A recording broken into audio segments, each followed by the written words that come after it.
Good morning, everybody, and welcome to another Saturday episode of Drink Up with myself. And my name also says Sam Anderson. That's hilarious. I am not Sam Anderson. That is Sam Anderson. I'm Adam Smith, and we've got Sean Smallwood and UJ Paradise here with us. Welcome, guys. Thanks for having us.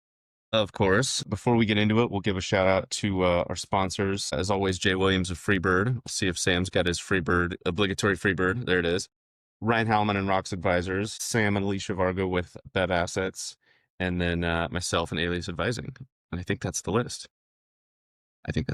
So for those of you out there watching, Sean is a longtime friend of mine who passed the bar a couple years ago now, and we'll get into that. And UJ is the woman who's actually my attorney. So we can, Sean's just my friend who happens to be an attorney. UJ is my attorney. And so we'll get into that in a little bit and things that they know and all that. But first, welcome, guys. If, UJ, if you want to start, and we're talking about it a little bit, how did we get to you being an attorney? Yeah. So mine's not as interesting as I hope, but when I was in undergrad, I was working as an assistant to someone who worked in energy policy and lobbying. And every time I would talk to anybody, like a senator, a mayor, whatever, they'd be like, "You should be an attorney." And that's where like the idea started.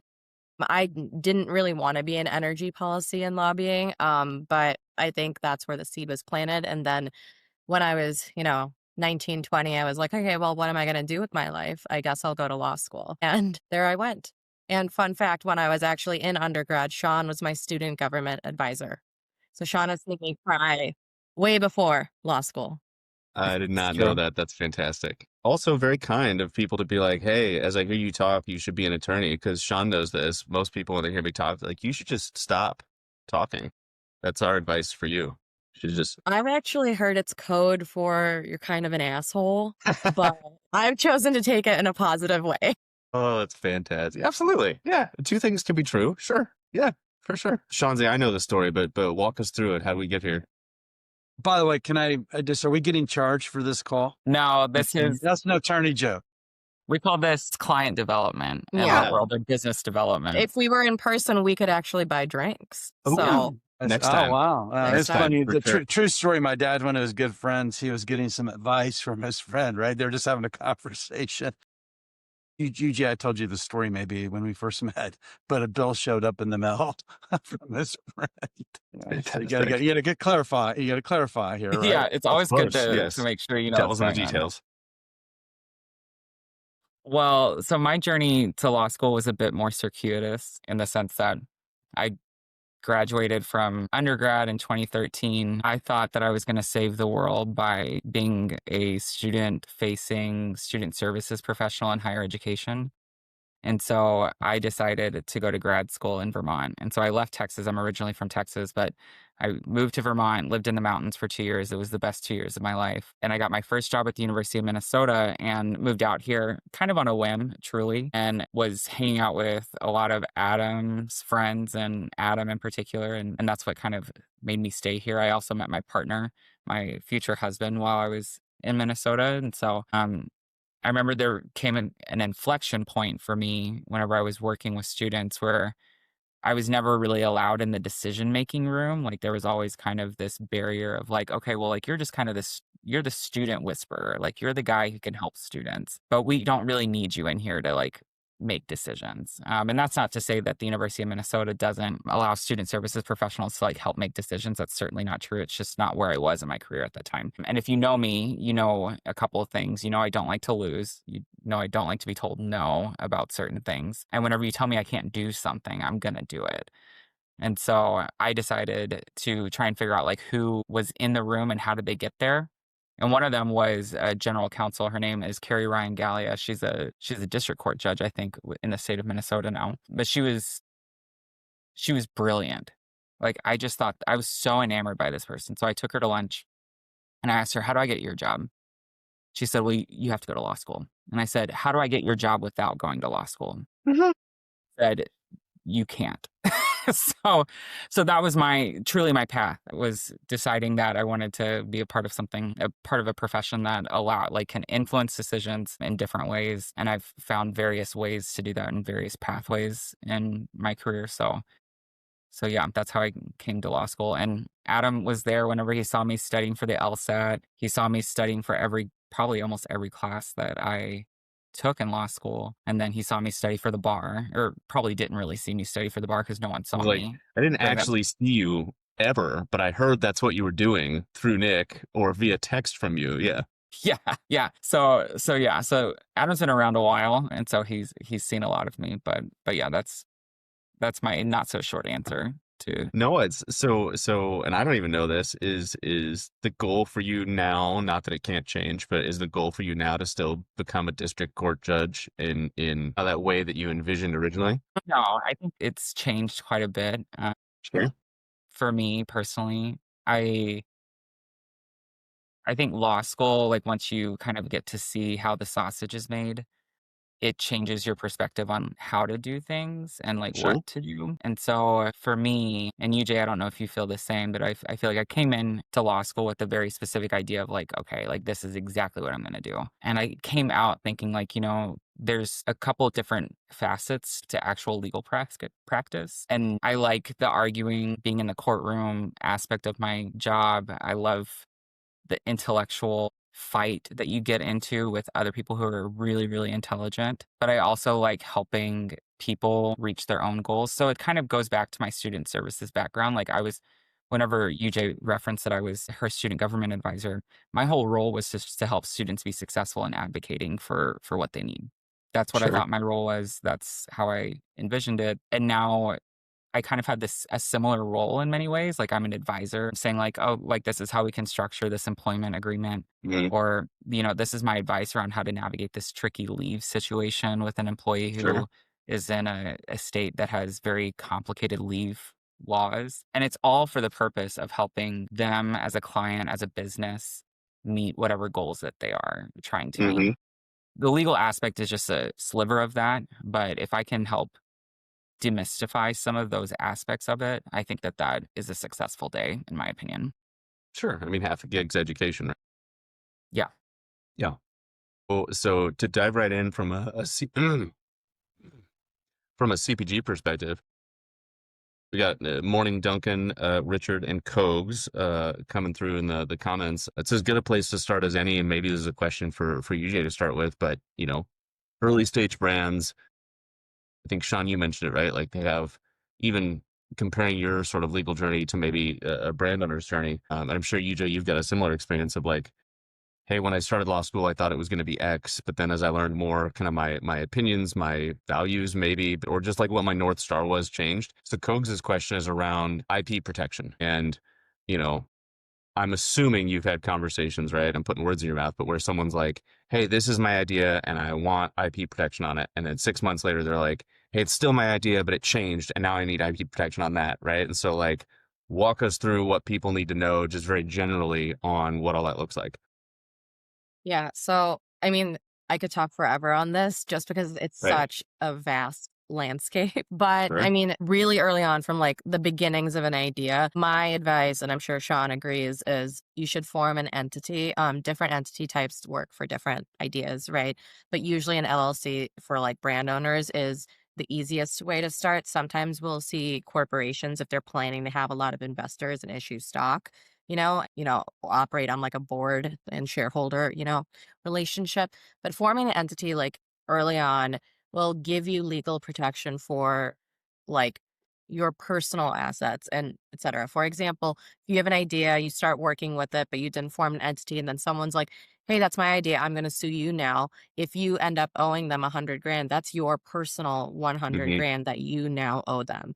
Right. So Sure. that means like your house, your car, whatever, your entire bank account. So if you have a legal entity, only the legal entity would owe that amount of money. And if it doesn't have it, it doesn't have it. They can't go after you. I mean, Sure. in some cases they can, but like that's a whole other, you know, rabbit hole. Sure. And then, yeah, there's like an 8-step test. It's called Victoria Elevator, et cetera. That's the municipal case law.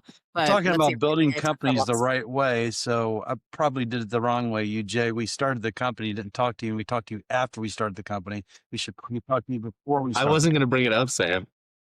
Yeah, you It's messed up. true. No, I'm kidding. But that's what you don't always need a lawyer to start an LLC either. I Yeah. would say the only time to like not the only time, but you can always bring in a lawyer. But a big time that I would recommend bringing in a lawyer is when you're working with someone and it's like 50-50, or you're trying to negotiate like what your rights in the business and intellectual property are. We see a lot of like 50-50 like policies where one person like is like the money guy and then one person is like the idea guy. So, and that's like hard, right? So when you split who owns the IP, these are like conversations you need to have like early on. I always say like it sounds awful, but if you guys like break up, then what? Like we have to talk through all of the steps of who's getting what like early on. It's like a prenup for businesses, but it's so worth doing on the front end. And the hope is you never have to use it. But if you ever do have to use those provisions, they're not vague. We're not going to court. We're not fighting over things because it's written out clearly. Yeah. We did So, that for our joint venture. yeah.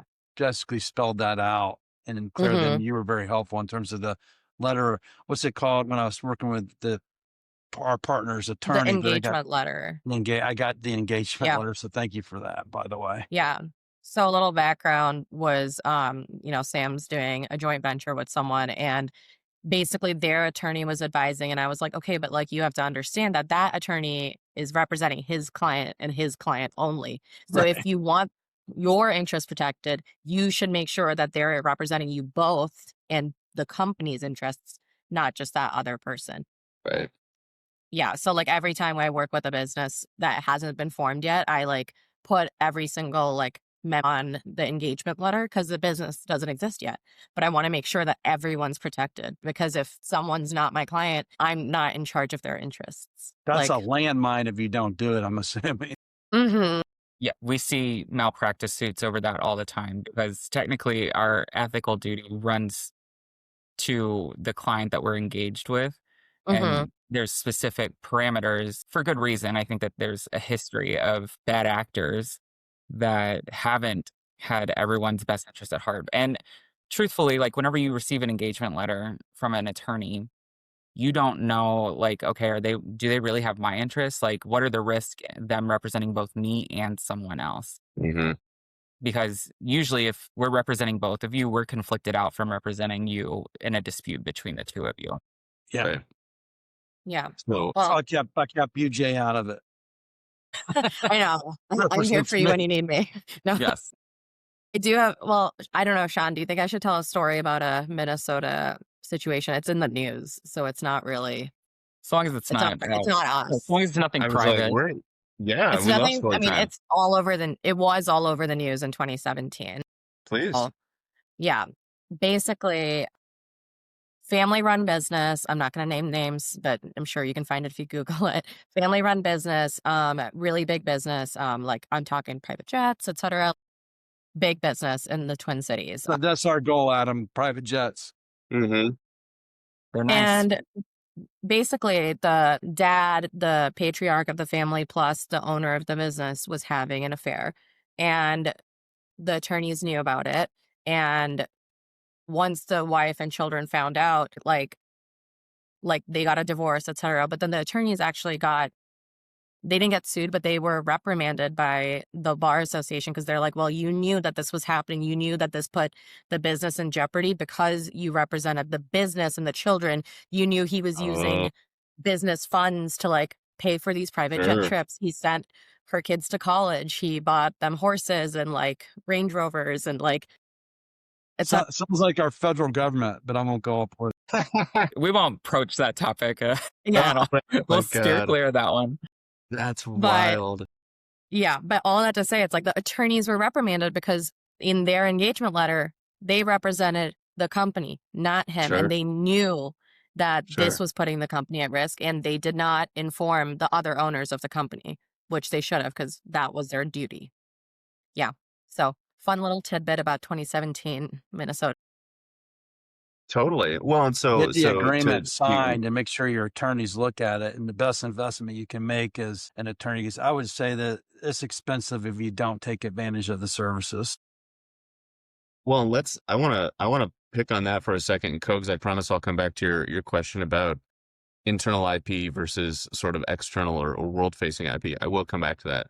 But I want to touch on that really quick because it's something that, everybody on this call has heard me say before, and people potentially listening have heard me say about the people in this call. Good legal representation ain't fucking cheap. Let's just pull that band-aid now, right? Period, full stop, end of story. Sean and UJ, I hope I'm not speaking out of turn, but your hourly rates are somewhere in the just south of $500 range, right? Yep, we just got our new rates out and we're just south of 500 now. Hey, Are fucking, we grandfathered in? yeah, I can take an educated guess on what your school bills are, so fucking good for you. But B, right, like, I've got you guys who I work with pretty consistently, and then I've got, folks, shout out to Mr. Prochnow at GT Law, Greenberg Traurig, who is my label review guy and my FDA law guy and my so on, and he's somewhere in the neighborhood of $1,000 an hour. I mean, it ain't cheap, right? Like, it just isn't. But the question that comes to that is, you talk to UJ about, setting up an LLC on your own, and, if you're doing it single owner, if you're keeping it simple, like, you could probably do that by yourself. I'm sure you guys hear this word so often that, your eyes are done rolling because they're exhausted. Like, at what point do you go, okay, you can do it on your own, or you can do it with LegalZoom, you can do it with shit like that.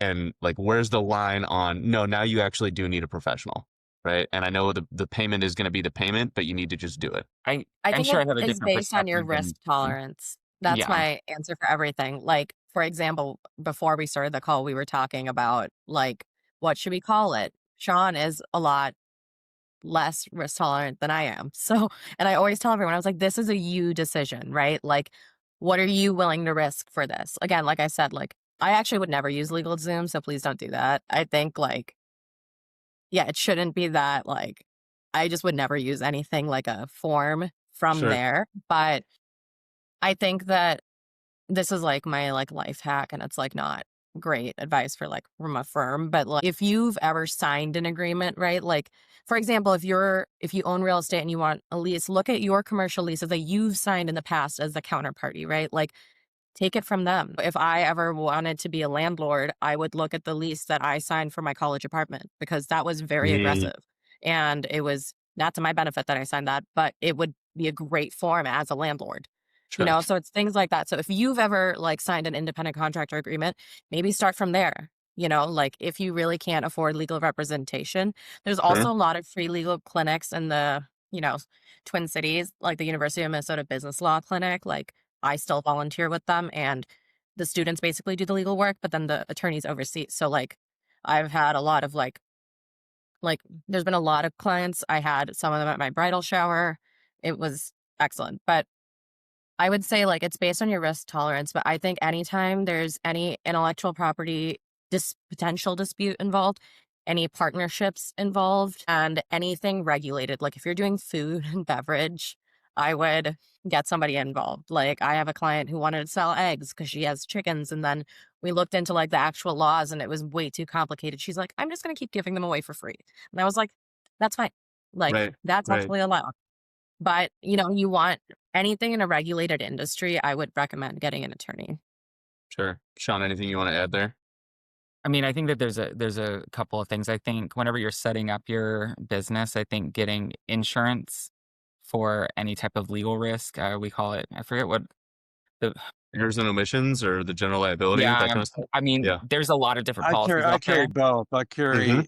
carry E&O and also carry general liability. Mm-hmm. And within our Yeah. agreements, UJ knows this, we require our reps to actually carry those things as well. Yeah. And I think that I always say whenever you have an insurance policy, also still review it to make sure that your preferred counsel is on that insurance policy, because Funny often, dad, you.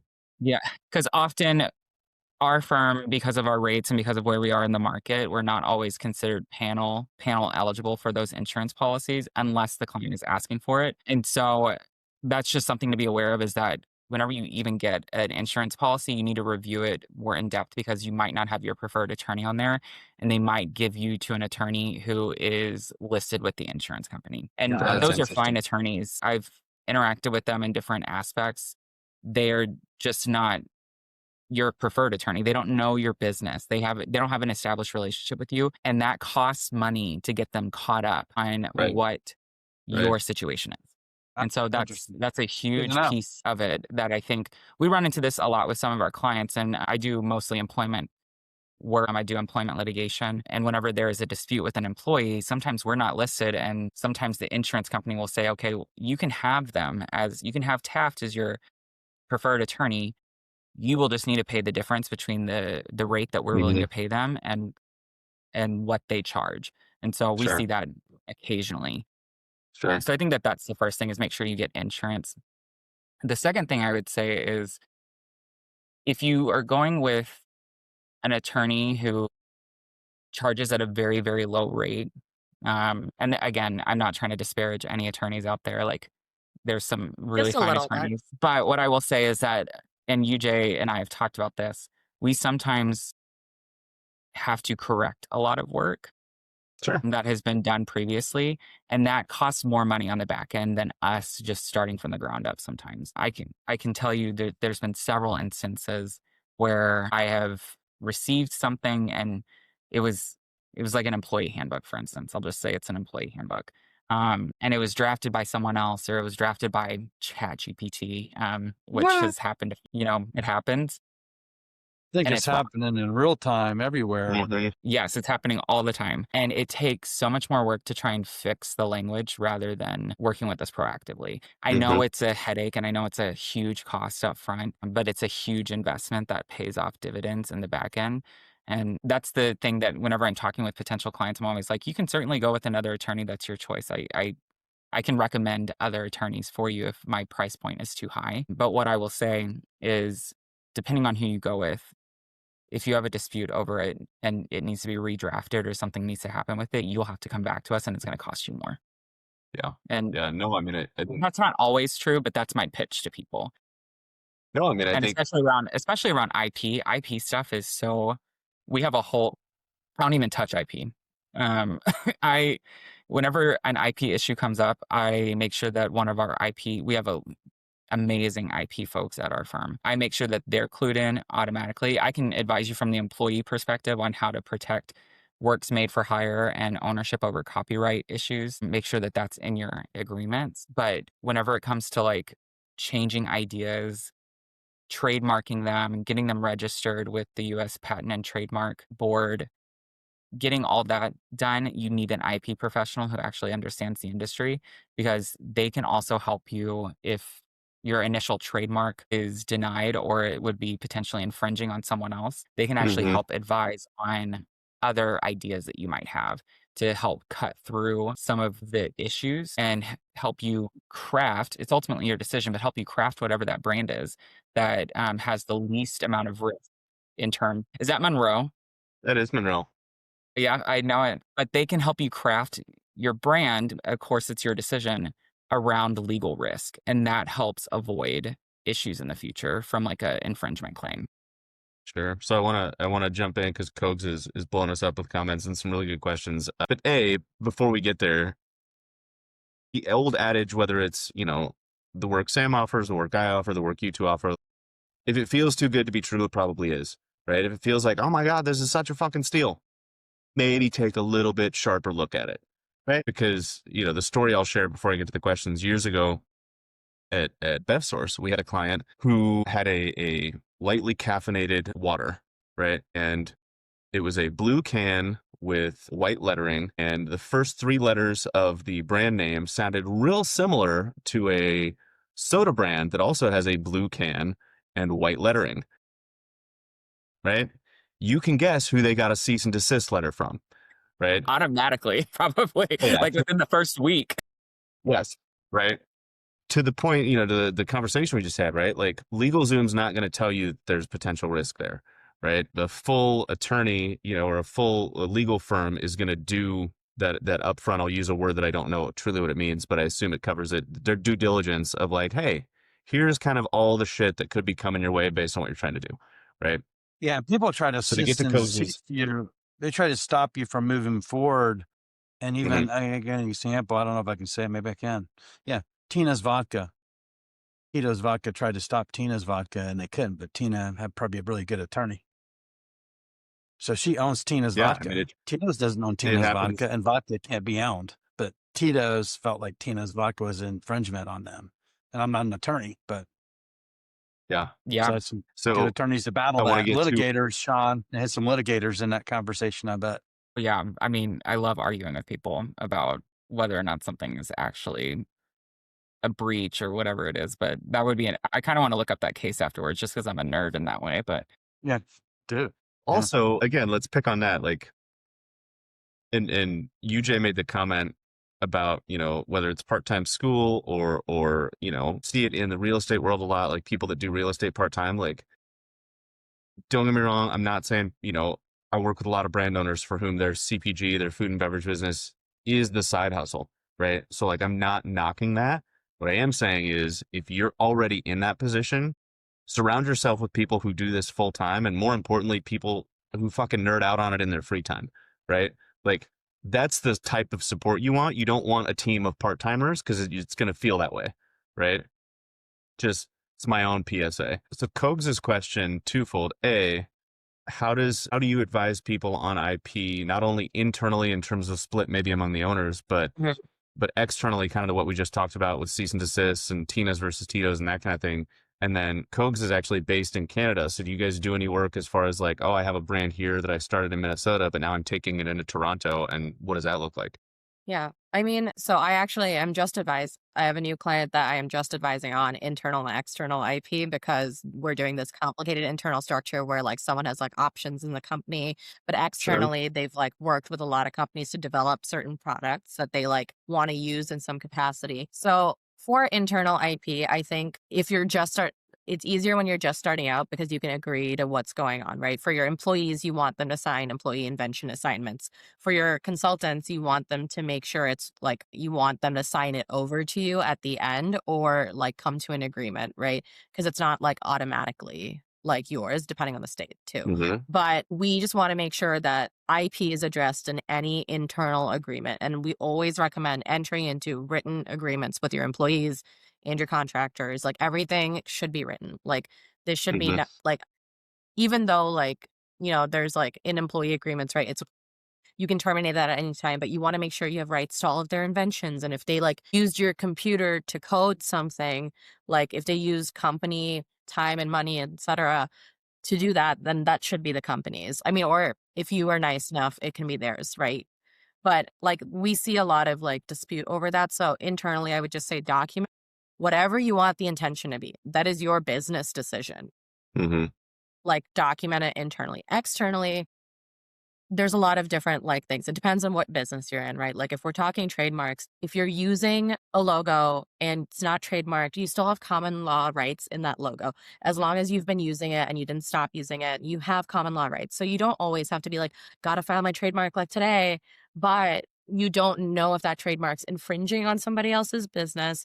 And we do these things called trademark clearance searches at our firm where we will go through and we will literally list all of the ways you could get sued. It is expensive. I think for like a full search, like a really comprehensive one, it's like $3,000. But Sure. you'll get like every single thing you could possibly be sued for, or every single, and it'll also like not do the full search if like it's already trademarked, Sure. like it's not gonna like okay. Sure. charge you $3,000 to be like, by the way, you can't use this, it's only if it's like close enough. So like you were saying, like the 3-letter blue can situation, right? Like that would have been caught in a trademark clearance search before somebody had already produced like all of these labels, etc. That saves you money like in the front end. We always recommend doing this before you move forward with anything you think is going to actually like make you significant money. Like that's my personal recommendation. And then for patents, I don't really work with patents at all. We send that over upstairs to floor 26 to our IP counsel.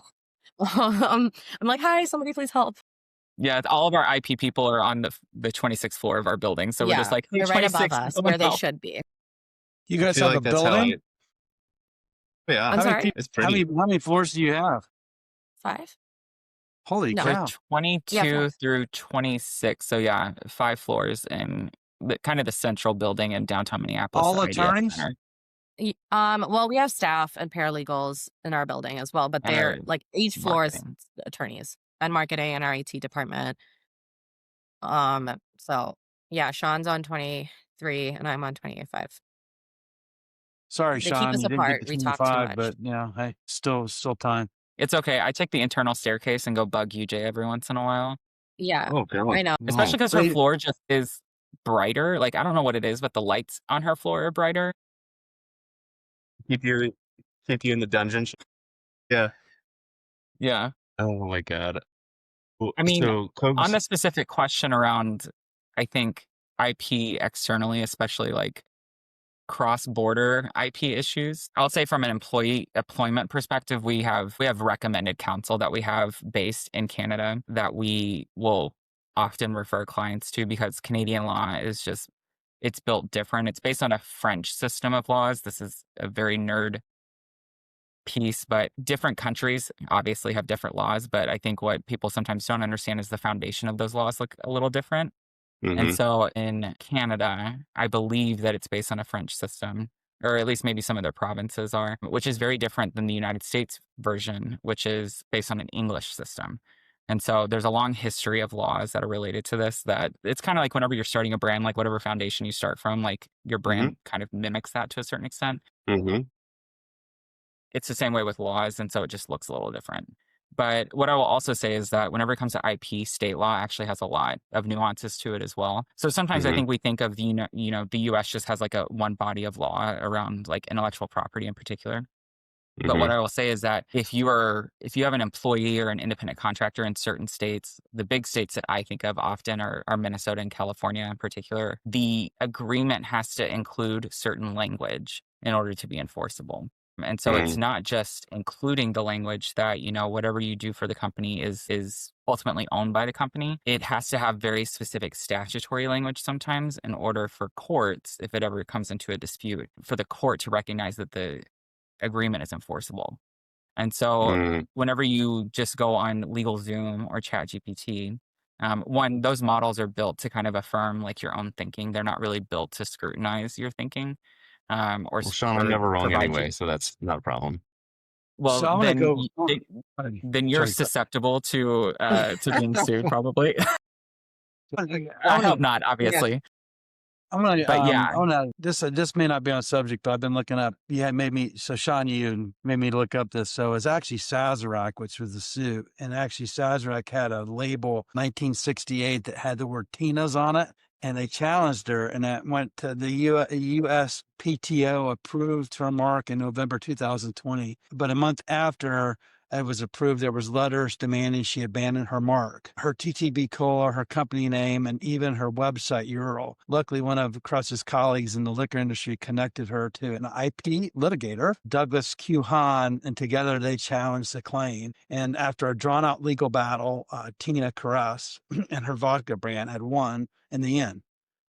Sazerac dropped their threat in opposition, and Tina registered a trademark. So, like, that's why you need a damn good attorney. Wow. yeah. I mean, when we talk about IP, I mean, she like developed this great label. It's my name, the whole bit. And someone from a 1968 label went ahead and challenged it. Mhm. Yeah. Anyway, sorry. And you need to also So have an attorney who like knows what their expertise is, right? Mhm. And so in this situation, I'm not the person you go to talk about setting up an LLC. I refer every person who wants to talk to me about that. I say, I'll sign you as a client, but you're going to work with UJ Yeah. primarily. I'm great on employment stuff, and I have a lot of people in my group that actually are the experts that I work with and learn from every single day. But the IP at our firm, like if there's an IP thing, I automatically send it to them. I'm like, this is not my lane. I'm not going to try and advise you on it because if I do, that's probably malpractice because I just don't have that expertise. And so I think that that's what's also really critical is that you like, for instance. Adam goes to GT for the food labeling stuff. We have food labeling people, Mhm. if he's comfortable going to a specific expert, I think I want him to go to that person Sure. because that, especially around FDA regulation, that is a whole area that Mhm. I don't ever touch on. Tax, don't touch. Like there's just all these areas within the law. And if you get an attorney who says that I can do it all, that's my red flag. I want to know like Mhm. what you care about as an attorney and like what you do most often because that's what you're actually Mhm. going to be really good at. Yeah. Yeah, And it's I sometimes gotta okay to say, I don't know, right? To a question, because I would rather not answer and be like, I need to like look into that and get back to you than be like, I can give you every answer you need on this one call, right? Like yeah. things change every single day, right? We see new cases come out every single day, like non-solicits in Delaware. Like there's stuff going on over there. And then now we're like, okay, well, maybe we don't do Delaware for like this non-solicit, maybe we just do the state that it's in, right? Like there's a lot of things happening every day. But if I answered you based on knowledge I had from 6 months ago, that would be malpractice. I would much Yeah. rather say, I don't know. I always give my opinion, but I always say I'm not an attorney, and you should advise your counsel should advise you on next steps. If you want to go forward with this, that's totally your call. And I put it Yeah. in Well, writing, by the way. I'm Yeah. happy. and I Here's my gotta, opinion. This is what I would do. But if you feel comfortable, great. But again, seek Yeah. legal counsel. I Yeah. always say that. yeah, That's We a should good I probably thing to put gotta, say. that. We should probably every put that in everything. Always seek legal counsel if it has to do with a contract. Yes. so I don't know, Sean and Jay, I don't know if you guys have had this happen. And I do have one other question I want to make sure we get to before we hop off. But the number of times that I will see this specific situation where brand A they'll be like, yeah, I have an attorney. I'm like, okay. And for years, I left it at that. And in the last little while, I've started getting more specific on what do they do, right? Well, they're an attorney. On what? To what end? Mhm. Because what happens is, and I see this specific example over and over and over again, is they'll be making the brand will be making a product with a nutritional facts panel, right? It is a food and beverage product. It is governed by the FDA. It has a nutritional facts panel. And their attorney, not knowing the food and beverage rules and regulations, will go, oh, okay, so you should put on there, these statements have not been evaluated by the Food and Drug Administration, blah, blah, blah, however the rest of that goes, that little boilerplate. And they'll tell them like, yeah, you have functional ingredients in there. Like you should put that on there as a safety, barrier on your claims and stuff. And I'm like, that's adorable. And I'm not an attorney, but that's fucking wrong because that boilerplate goes on supplements. That is a supplemental boilerplate. If you put that on your can, I'm not saying you're hurting people, but you do look like a moron, right? And Mhm. it's not offering you the legal protection you think it is, right? And people look at me and be like, well, our attorney said, I'm like, does your attorney do food and beverage? No, they do real estate in Bakersfield. Okay, cool, right? And that's where I'll say, like, every attorney, we're all trained to figure out the answer. We're all like, that's what law school truly is. It's training you how to Sure. think like a lawyer. Yeah. Mhm. It teaches us how to, like, I can probably find the body of law that would answer all of those questions. I can look at I do this every day. Like I will see a leave law, for instance, like pregnancy leave in a state, and I'll interpret it one way, but I'll go and then talk to a colleague about it who has Mhm. actually worked with that particular law a lot, and they're like, "This is actually how it works in practice." Mm-hmm. We are all attorneys are capable of looking at the same law, but unless you have that depth of expertise to Yeah. know how it works in practice, that's where the situation gets extremely tricky, especially around some of these specific areas. And that's where I would ask the same question, like, okay, well, what kind of law do they practice most often? If it's Mhm. real estate, I would trust them probably with almost any real estate transaction, depending on the type of real estate it is, if it's commercial versus personal. But if you need them for food and beverage, you need someone that not only knows like where the food and beverage laws are located in the compendium of laws that we have in this country. You need to know that they can find the regulations, but you need to know that they've actually advised brands through a Mm-hmm. dispute potentially sometimes, Mm-hmm. because that's where you really start understanding the intricacies and how those laws work in practice. And that's more value. That's where lawyers add value, is whenever we understand how things work in practice. We don't have the industry expertise that you all do, but whenever we know how it works in practice for your industry, that's where we add value for all of you. And that's where you need someone who can do that type of work, that can say, here's what the law says, here's what it actually means. Because Sure. those two things might not necessarily be the same. Like I'm a lawyer, but I have my own immigration attorney because I don't do immigration. And it's honestly really complicated and it's Yes. scary and it's high stakes. And I want somebody who's done it like thousands and thousands of times to do it Totally. for me. Yeah. Like I do not Yeah. want to be in charge of that. But I think that's what's really nice about working at a big firm is like we have so many resources, right? Like this is kind of where like that's where the value add is in paying like a slightly higher rate. Like it'll save you a lot of money for me to walk to 26, ask an IP question, and then someone's like, "Oh yeah, here's the answer. I just did that yesterday." You Yeah. know, versus me spending 5 hours trying to Google like what is this IP law? How does it work? What's the case law? How have they interpreted it? Well, Like that's the Right. value out of a yeah, big well, so firm. it's like, so both Adam and I are in the beverage industry, right? We always recommend Alicia and I clients to Adam because he knows the operations side of this business. We don't. So they need, so if I would sit there and talk about like co-packing, canning, how the lines work, formulation, everything Adam knows, I would be doing a disservice to my client. So the best thing we do is like, hey, meet Adam Smith. He can answer those questions. And I probably did you a disservice in that, Adam. But my Oh, it's point great. is you got to bring, to bring the expertise in, and then Adam would connect someone with me. He just did it the other Yeah. day, Hmm. sales guy, route to market, distribution, and this is how it works. And we're both collectively working with this client. Client's looking at being a co-packer and doing some other things. And then I'm looking at, okay, if you want to build your brand, this is what you need to do to build your brand. So So we're we both in the got beverage industry, but we both have different expertise. So we got a little bit of time left, and I want to get to Cogs's question. It actually comes to what we were talking about before around settlements and the cost of taking things to trial and this and that, right? I know, right? If we're ending on your favorite part, Sean. It's my favorite thing. Yeah. So Cogs's question is, how about those class action lawsuits that are popping up every week with the better for you category? I'm assuming he's talking about like the poppy and the fiber. You got to drink like 100 of them a day or some shit, right? Like those kind of things. But whether it's, you layer in that and take it whatever direction you guys feel is most valuable, but that in tandem with what we were talking about of, hey, if you're a small brand or even a brand of a relative size and you're in a lawsuit against a retailer, a distributor, a larger brand, a whoever, right? Your advice as lawyers on approaching that and like, screw those guys, we're going to trial, or hey, let's find a way to talk through this and figure something out. Like with the last few minutes we have, would love your perspective on that.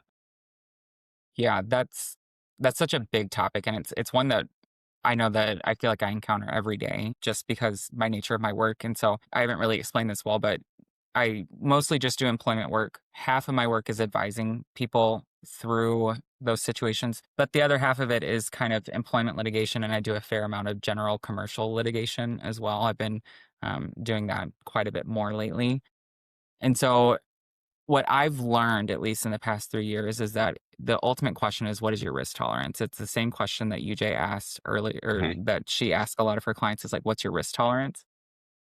The class action pieces itself, what I'll say is those are very difficult cases and they're very complex because you have a class of litigants that's 20, 30, sometimes even thousands of litigants that are suing you or your brand, specifically making claims around maybe deceptive trade practices, or there's a whole host of causes of action that they could sue for.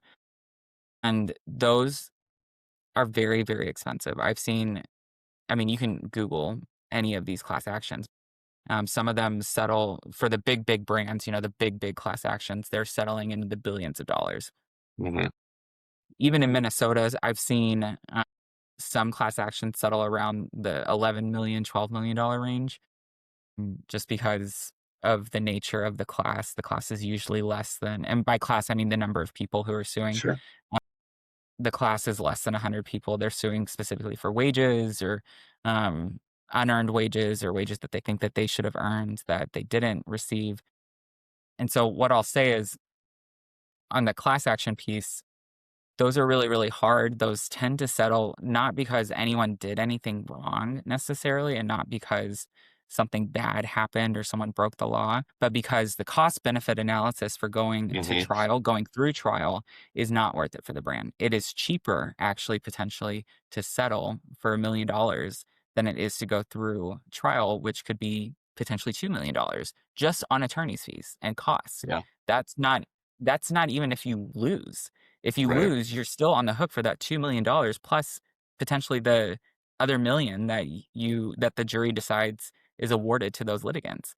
And so that's a question that I've seen partners in my group, and that once, I don't have a case by myself. I've never recruited a client that wants to retain me for a case. Happy to help if you want But to. we'll get there But someday, Sean. yeah, a shameless plug. But what I'll say is that early on, I've seen partners have that conversation with them is like, okay, like here's our analysis of the claims. Here's on their best day what we think that they will win.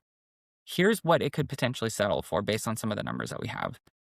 How do you want to approach this? Do you want to fight this? Do you want to maybe get through discovery, which is kind of some of the preliminary rounds of litigation? Litigation takes years, but do you want to get through discovery and see like what documents they have, what documents that they're asking for, what information they're asking for, and then we can assess after that? Often people will go through at least through discovery, which is still expensive. It can be $50,000 just to get through discovery, and that's on the low end, probably depending on the kind of claim. But even But that, I if you're gotta not jump in willing, there. Like I'm just going I've to move gotta. to Montana and buy a farm and just stay away from people. yeah, I But mean, even it's that, right? not Like, sexy. It's not like litigation. As much as I do like it, I recognize the inherent suck that it has on smaller companies in particular. well, yeah. I I mean, think it's actually worse for smaller companies. there's a group I'm working with right now who to exactly to that point. And this is one of the reasons I wanted us to talk about it is they've got an issue with a production facility, and there's a little bit of finger pointing going on in terms of an issue came up with the finished product, and it's a matter of kind of like, hey, where's the smoking gun? Who's responsible? So on and so forth, right?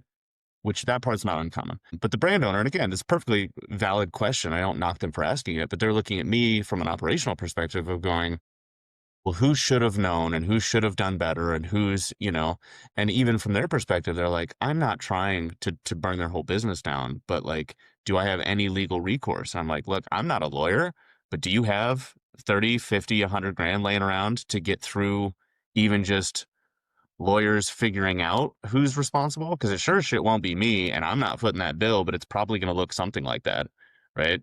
And they're a small brand, and the answer, quite frankly, is absolutely fucking not. They do not have that money, right? I'm like, you're better off to just swallow the pill, play as nicely as you can, and move on to another partner, right? Yeah, but that's also why E&O insurance is so important. E&O insurance cover a lot of those costs, especially if you put the other piece of having insurance is that you need to put in the claim as soon as you know that there's a potential legal claim, because I've seen some insurance claims be denied and E&O insurance won't cover the claim because you didn't notify the insurance carrier soon enough. Yeah. So make sure Right. that as soon as there's a potential legal claim, you're on the phone with insurance being like, what do I need to do to get you to cover some of this cost? Because if you're It's willing to fight interesting. it, like we're willing to fight it for you. Like I'm not afraid of really anyone who sends me a cease and desist letter. Yeah. And maybe And that's my lack of humility, but I feel I'm like I'm you not. collect them in a room in your basement, Sean. You just have them on plaques on the wall. Yeah. yeah. Trophy. But I'm not afraid to at least push back on some of their assumptions, because the other thing that we know, especially in employment litigation, is that the story is not complete. Everyone's perspectives are different, especially if you look around like a standard business dispute, like what you're talking about. There might have been people who have said, like, hey, like, did someone check for this? Did someone look into this?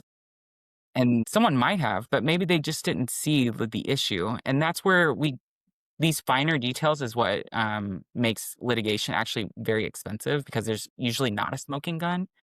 Hmm. There's usually Kyle, not a Hmm. clear liability there. And so Hmm. that's the issue. But Hmm. UJ, I don't know what I you would see love from your to grab perspective. some Well, dinner so with you one evening. Sorry, no, go ahead. finish your thought. Well, I have a little bit of a different approach than Sean because I'm not a litigator, but a lot of times when my clients get into commercial disputes, when I say my clients, I mean like other people's clients, because usually, they're bigger and there's more disputes. A lot of times, I mean, like I said, like a cease and desist, or like if you're the one who's been wronged or whatever. But I do think that a lot of this can be resolved via like outside of like litigation, with like the Hmm. threat of litigation in an email, if that makes sense. Being like, I reviewed our agreement and here are the facts, Hmm. you know, happy to, you know, text my lawyer if necessary, but I think we can get this resolved. Like I like a mildly threatening email. Like it's not like fully like I'm gonna fucking sue, but it's like I will. And even if that's a lie, I mean, I don't care. People lie all the time. Like who cares? You can like just don't say I will sue and then not sue, but you can absolutely be like, I think we can get this resolved. Like a lot of and like for manufacturing defects, there's actually like pretty strict law on like no matter where it ended up, like whose fault it was. Like there's probably like a legitimate answer regardless of whose fault it actually was. There's probably like a by law you are responsible for this for manufacturing Right. Right. specifically. So That's funny. Yeah, Mildly, so which I love mildly I love a threatening email, and I also threatening. will say, like, you do have to have a little bit of a cadence in emails. Like, I had a client be like, "This is my draft email I'm gonna send." I was like, "Please do not send that to anybody." Like, it was so emotional, and it was like, "I've worked so hard for you, like, Right. I've done all of this," and I was like, "It's like in" I was like, "We don't need to talk about any of that. It just like, it says in the contract XYZ. Point that out and be like, hope we can work together going forward." And then Right. send it. Like, we don't need the emotional aspect of it because you were like, I I read love that that. and I was like, wow, I felt like I was being broken up with in college again. I Yeah, was like, wow, that's crazy. just stick to the facts. We go through that. We try to Yeah. salvage. Customer gets upset for a Mhm. variety of reasons, and we try to salvage it. But at the end of the day, if they don't want to go forward, we're like, okay, bye. That's pretty much it. That's funny. So, Sam, with the last few minutes, you want to ask the question we always ask? Yeah, yeah. So we ask everybody that comes on the drink up is this question. So it's pretty deep. So if you're ready to answer it, but what's the difference between success and failure? I I think want to be clear. We don't necessarily mean legally. We just mean for you as a person. But if you want to give us your legal perspective answer, we will take that as well. I mean, for business, I think like success is being able to reach a deal and then, be done with it. But I think in like life, it's just personal growth is my version of success. As long as I'm better today than I was yesterday, or like better today than I was a year ago, I think that's success to me, because I've done something and it's to the positive. And that goes in waves, right? Like, you can't always have like the bestest day, but like over time, I think of it like the S&P 500 over the last 10 years, it's better, even though it's had its ups and downs. And that's what I think success is, in my opinion. Absolutely. Yeah, I I mean, like that. I would agree. I would also say that I don't know that I have figured that out quite yet necessarily either. You I should work on Sorry, that. Sean, I have to interrupt you. we should work on that's This what from the therapy guy is for, who, truthfully. well, no, this from the guy who passed the bar and is now a lawyer is like, I don't know if I figured out what success is. Meh. I mean, I think that it's influenced by so many things. Like, for me, like Adam knows this, but I grew up in a very like we were very poor whenever I first started growing up, and in some ways, like, people would look at my journey and be like, "Oh, that's the quintessential American, like, upbringing. Like, you started poor and now you are financially successful, whatever." So I think financial stability, like, is a value that I feel like I have now, and that feels like a success. That's a success that's kind of minor in the grand scheme of things, though, if I'm being honest. Because for me, the true success is around how I treat people. If I feel like I'm walking away from a conversation and I wasn't engaged, or I wasn't listening to the person across from me, or if I wasn't helpful and like being a friend, that's a failure in my opinion. And that's such a maybe for some people that feels very minor, but for me that matters a lot. Like, I go home and I ruminate over those things. Like, I have pretty bad anxiety, so I tend to think too much internally. And so if I can walk away from a conversation and feel like I've heard someone, that I was a good support for them, and that's in friendships, that's in client relationships, that's whatever. I feel like that's a success in and of itself, because that speaks to my own ethos. That means that I was aligned with my own ethics, and that I was Mhm. able to deliver in that day. That's not an everyday thing. Like, I have bad days. There's some days I'm not listening to my partner and like the crap that he's going through. There's some days I'm not listening to my mom and like the crap that she's going through. And those days I walk away and I reflect, and I'm like, ugh, that was shitty. But more often than not, I try to just reflect and think like, was I a good person today? Was I a good human? And that means success to me. No, I think it's a really transparent answer. And I mean, speaking for myself, it's the reason I've kept you around, or at least wanted to be a part of your circle. I'll put it that way. Thank you. Well, thank you both for joining us this morning. We got a couple things before we wrap up. Um, how do people find you, or how do you want them to find you, or how do they find Taft? Pick your poison on how you answer. If you just look up UJ Paradise Taft, my firm website should be right there. It has my phone number, fax number, which you should never use because I don't even know where the fax machine is, and then my email. So yeah, feel free to reach out with like general questions, or like if you want like any like links to like the free business clinics, I have all of those. So I'm happy to send those to you, and then maybe we can work together like on a pro bono basis if that like qualifies. Sure. You shouldn't have told me that because now I'm going to send like the bananas are in the fridge faxes to just whoever's getting those and confuse the shit out of people. Yeah, like I the don't know where the paralegals are fax gonna be like, machine is. "What's going on?" I don't know. Like, I've why is never there received even a one? fax. We fax the IRS, and that's the only people I know we fax, but I mean, I don't do it. Somebody does That's it. amazing. That's a question for Monday for sure. This Mhm. is, yeah, no, this is going to be how I entertain myself over the holidays. Oh god. I have a fax app I pay $5 a month for because when my dad died a few years ago, death is hard, by the way, to let you Sure. know, Mhm. just to get things done. It took us almost a year and a half to get everything squared away with Oh his my death. God. Jesus. Well, Sean, what about you? I'm assuming you also have a web page that I can fax random shit to. I hope it's you can't fax the web page, but yes, you can find me in the same way. Just look up Sean Smallwood Taft. It should bring you to my bio page and how to contact me. Otherwise, if you want to email me, my email is literally smallwood at I think it's at Law. taftlaw Taftlaw.com. taftlaw.com. I don't know the ending ever. You should know your email, Yeah, Sean. I yeah, should know yeah. my You email. should That know is your really email. Is it embarrassing, actually. taftlaw.com though? It is. It It is is, Taft. yeah. Yeah. So it's just smallwood at taftlaw.com. You can always email me. I am attached to my email as much There as we I hate go. to admit that. So I got it screening here, taftlaw.com. Amazing. That's That's so cool. slick. Yeah. Okay. Yeah, Well, so showing I my was age gonna there. say we'll we'll uh we'll get closing comments from everybody and we'll wrap up. But yeah, we'll send you guys this as once we kind of get it processed. If you guys want to chop it up and post it, or your marketing team wants to do shit with it, you're of course more than welcome. But Sam, you want to start us off on closing thoughts for today? Yeah, thank you everybody for coming on. I was a little bit discombobulated trying to figure out the computer crashing before I got started. Thanks for riding the wave. I really appreciate y'all coming and talking about the importance of getting counsel. And all kidding aside, we started a business without an attorney, and we were using some contracts, with different people. And UJ was very helpful to us with some of the contracts that we do with 1099 workers. And you need agreements for those folks as well. Don't think that if they're independent, you don't need an agreement. You need an agreement with them.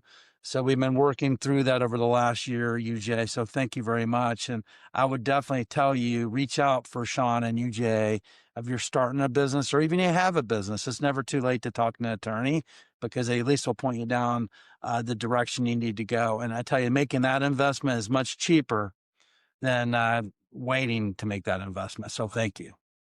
UJ, you want to go next? Any closing thoughts? Well, I just want to say thank you for having us. I've loved working with Adam and Sam and all of the people that you've referred us over the year, like 2 years now. It's been really exciting, and I think I'm just grateful that you guys gave us this platform to kind of talk about us, and we got to learn a little bit more about you. Absolutely. Thank you. Shanzi, what do you got? I mean, I have to say the same as you, Jay. Like, I've always loved everyone that you've referred us to. I don't know if Ryan is listening in, but Ryan from On the Rocks, such a cool guy. I've really enjoyed working with him. I've enjoyed working with you, obviously, Adam, both personally and professionally. And so we're always here to help. Those are kind of like my closing thoughts. And even if UJ and I don't have the answer, we'll find someone for you.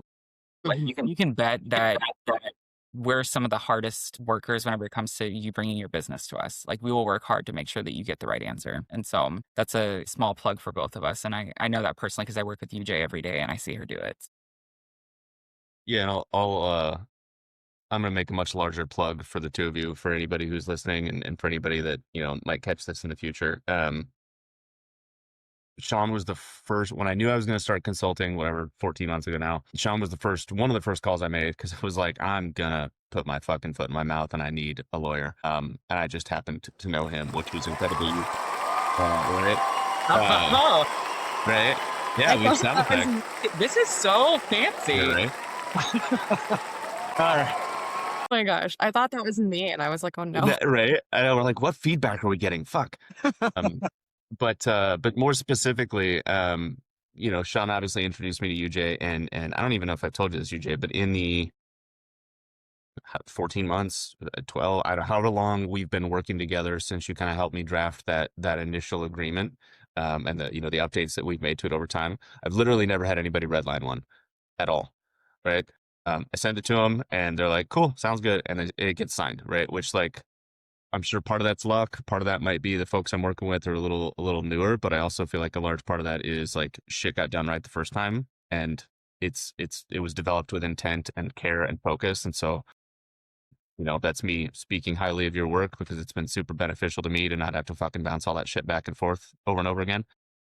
Going back to the like, yes, you guys have to charge what you have to charge, but also it was worth it because I didn't have to pay it 6 times over to get something done. So no, I appreciate you both being on. Obviously, it's wonderful to see you. And with that, we'll wrap up and let everybody get back to their Saturday. But thanks for joining us, guys. Thanks, Bye, everybody. everyone. Have a good Saturday. Bye bye. You too.